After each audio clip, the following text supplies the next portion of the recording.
ayun, nagutom na naman ang inyong wow!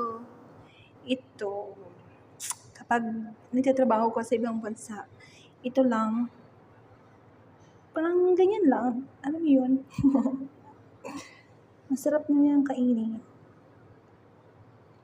Ang sibuyas at ating lagyan ng toyo. Yan. At ating ilagay na ang yan. Yan.